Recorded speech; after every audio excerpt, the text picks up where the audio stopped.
manglingkod o maayong buntag pag-usap ng atong tanan. Ang ato ang ibanghilyo karon medyo taas-taas gini siya. Ang ato ang ibanghilyo karon kung ato kining sabton minais-mais mura siya og mingaw ra kayo.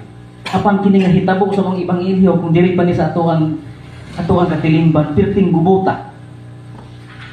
Sa atong pagbasa sa ato ang gisabot mahimo ora nga taphawra apan kung ato kining sabton sa linalong nga paagi ug atong imaginon kung diri pa nahitabo sa ato ang dapit pagkadaghanang tao siguro ginaliman kag usa ka tawo mamatay nga babanhaw lisan magani kag mulihok kanang panapton di ato gipadpad og hangin kanang panahon sa haya ang mga igsoon ang maong ibanghilyo naglangkob kini sa pagbilar or vigil. Ako ato kini ilakbit sa ato ang panahon karon siguro layo ra kaayo. Siguro dinhi kita nakasulay naman ta nga adunay magbilar o nay mamatay. Unsa may ato ang buhaton kung kita mo bilar? Una, ayaw mo kalain na siguro mo ginikumon. Wala mo'y kape diha. Di ba mo na ikumon na ito karon? Sampo na ilang kape diri nga. Dagko ng inugas. Muna sa ikumon ka na ito. O, usa pa lang buhaton. Ayaw mo kalain kay usa pukos na iguan eh. Wala mo sila yung praha diri. Mata malingaw ani. Muna siya karon. Apan, tradisyonal na siya. Tradisyonal kultura na siya. O pasabot mo na andan. Pero mga igsuon, dili tanang naandan insakto. Kung dili, ato kini ihinay-hinay o pagtuki ang maong lingtunganay. Sa pagduwa ni Jesucristo, dili pagbilar nga ingon nga naghulat og dahanan. Kung dili siya ang gidahan, unsa may ang gidahan? Ilaman pagdahan o grasya pinagis pagampo, kundi niduyog siya sa kagulanan. Sa usang paagi niduyog siya, nihilak siya. Ang iyang paghilak isip tawhanon, si Ginoong Hesukristo tawhanon, ihilak. Apan iyang paghilak kung ato kining sabton ng igsuon, duha kini meaning na ini. Paghilak nga hilak usa ka amahan. Paghilak ni Hesukristo nga igsuon, amahanon kato nga paghilak. Yamang anak si Lazaro. Dili lamang niya suod, kundi iyahang anak. Una nga, dako og pagtuo taliwala sa kasakit. Bisan ang mga magsuod nga si Maria o si Marta. Bisan sa kagulanan, bisan sa kasakit nga ilahang natagamtaman, wala sila nagpakawala sa paglao. Lahi nato karon nga ang uban gani mawala nay paglao. Gamay ra kaayo nga mga kasakit, mga kapakyasan diri sa tuang palibot, mawala nay paglao. Uban gani maghikog na. So tinawad ana lagi paglao. Apan ang ibanghilyo nagpakita kanato nga dapat kita magbalig-on. Gani dili lalim nga mamatyan og igsuon. Apan taliwala sa kasakit, wala sila ni surrender. Diluhod gihapon sila tubangan sa Ginoo. Sa ato ang pagkinabuhi kung ana man kita sa mga problema, kinahanglan nga dili kita mo surrender sampit gihapon ta sa Ginoo. Sa pagsulti ni Hesus nga nag-ingon, ako mao ang pagkabanhaw ug ang kinabuhi. Si Maria ug Marta tungod niya na maisugon na nibatok or nisukol sa pagsulay o kagulanan o pantang sila o pagka maisugon silahan kinabuhi. Buotong timan-an. Sa itong pagkinabuhi ng kalibutan dili kita sama sa irok or sapat na kung mamatay, wala ra. Mga igsuon adunay duha ka, nagisud magpatay ang ato agong banghilyo karon. Adunay duha ka matang ang lawas tao. Lawas, usa o kalag. Kung mamatay ang tao, ang kamatayon mao ang is a separation between body and soul.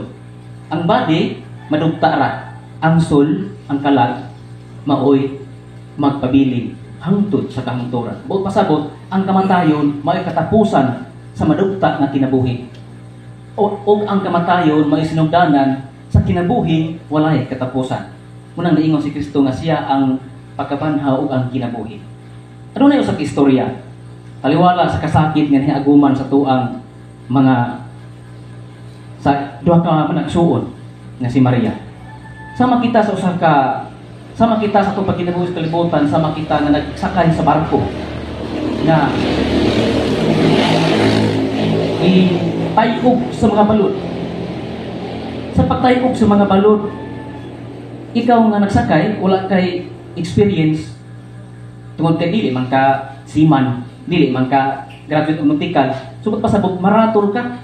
Apan atong hinumduman nga ang nagdala sa barko dili kina ordinaryong seaman, kundi kapitan. Sugod pasabot ay kita musalig tas kapitan, siya ang nasayod.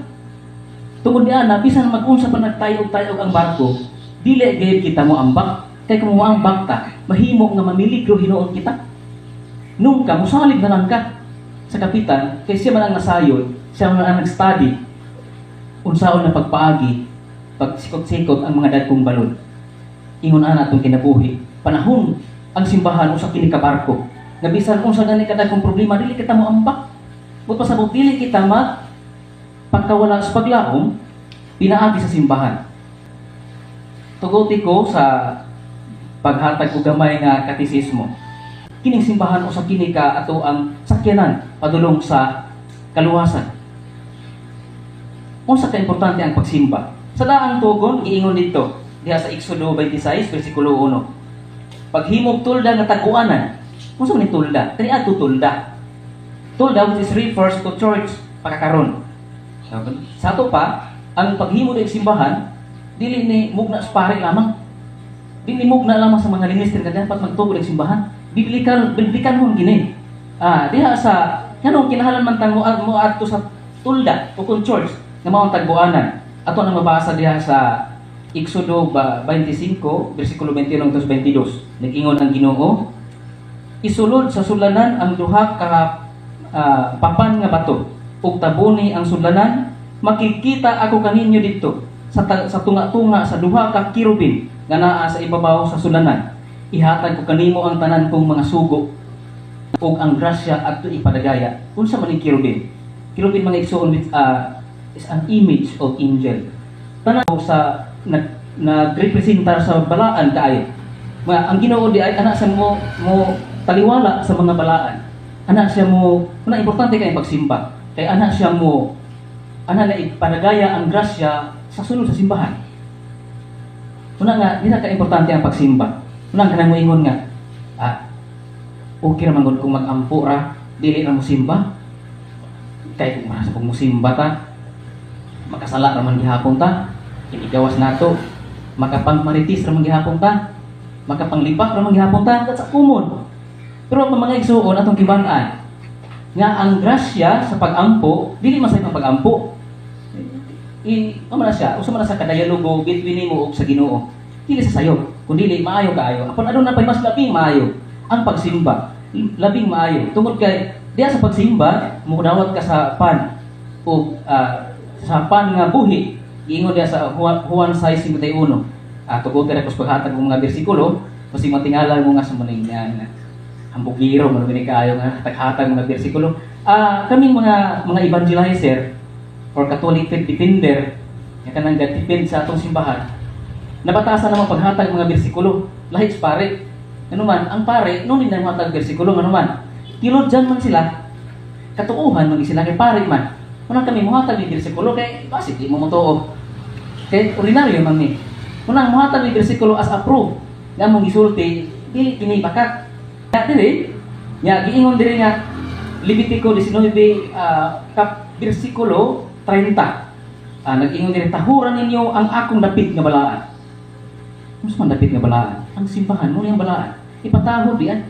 Ano ipatahod man sa samang paagi kung adunay mo ari diri nga mga dagkong opisyal. Unsa tong buhaton?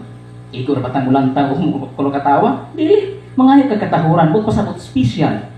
So ingon ini special diyan simbahan. Nya ato lang labay-labayan. Okay. Ug tungod niya na, giingon diri sa kumon karon nga ang atong mga kaigsuonan moingon nga wala may simbahan, wala may relihiyon nga makaluwas. Tungod niya na, pero bisan gani ang uban atong mga kaigsuonan nga nagtudlo pod the same kanato, the same kanamo, mga pastor speakers po nato nga mga kaigsuonan. Bisan dali sila moingon man, dili ang tanan. Ato na moingon nga dili walay relihiyon nga makaluwas.